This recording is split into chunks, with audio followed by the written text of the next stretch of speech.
James Naismith was born on November 6, 1861 in Ontario, Canada. He had one brother and one sister, and the three of them were the children of two Scottish immigrants. As a child, Naismith was an avid and very dedicated athlete. He participated in and would later go on to coach lacrosse, rugby, football, gymnastics, and soccer before he even discovered basketball. James Naismith attended the Presbyterian College Almonte District High School in his hometown. Following high school, in the fall of 1883, 21-year-old James Naismith enrolled at McGill University in Montreal. He studied philosophy and Hebrew and graduated with a Bachelor of Arts in 1887. After college, James Naismith spent a lot of time as a sports coach and a supervisor in Montreal, Canada. Once he was around the age of 30, Naismith left his sports role in Montreal and moved to Massachusetts to teach physical education at the YMCA. While in Massachusetts, Naismith met a woman named Maid Sherman. Sherman and Naismith developed a wonderful relationship, and in 1894 they decided to get married. The two of them together had 5 children. Now, while working at the YMCA in Massachusetts, Naismith initially taught standard physical education and made sure to be a great mentor to all the different kids he interacted with. However, as time went on, Naismith was asked of something new.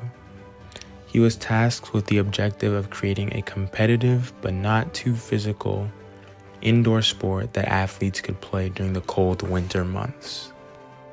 From this requested task emerged the game of basketball. Naismith quickly developed the game and created 13 simple rules for the players at the Y to follow. Almost all 13 of these initial rules are still in place over a century later. Years after Naismith's death, a rare recovery is found of an interview conducted by Naismith as he talks about his experience with the first basketball game to ever be played. The remarkable interview was thankfully recovered and later even discussed by ESPN. Listen to this. I blew a whistle, and the first game of basketball began. And what rules did you have for your new game, Dr. Naismith? Well, I didn't have enough, and that's where I made my big mistake. The boys began tackling, kicking, and punching in the clinches.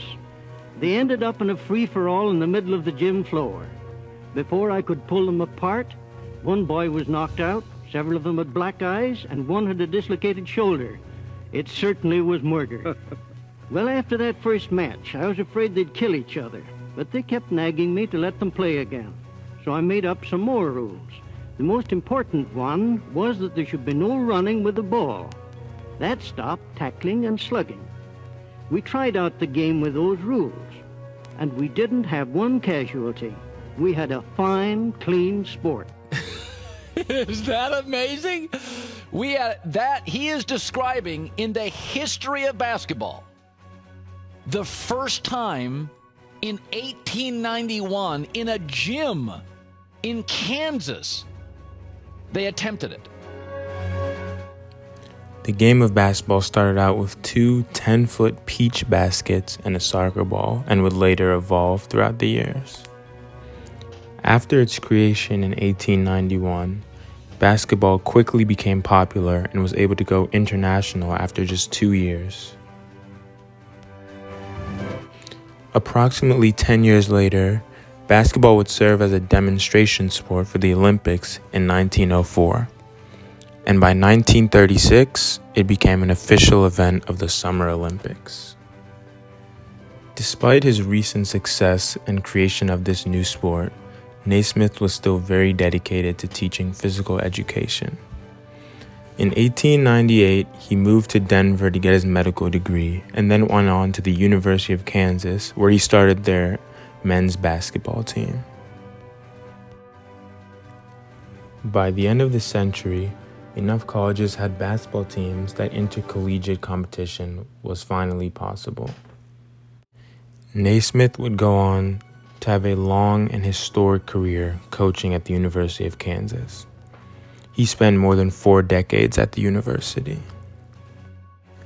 In addition to his coaching accolades, in 1937, Naismith also facilitated the creation of the Nation Associate of Intercollegiate Basketball, which would later become the NAIA, aka the Nation Association of Intercollegiate Athletics. Unfortunately, just 2 years after creating the association, Naismith would sadly suffer a brain hemorrhage. Just 9 days after this diagnosis, he would die on November 28, 1939. James Naismith's legacy continues to live on today, as basketball is now one of the most popular sports in the world and arguably the most popular intercollegiate sport. Countless people in today's age, both young and old, look up to some of the greatest basketball players of all time, such as Kobe Bryant, Michael Jordan, and LeBron James, as mentors.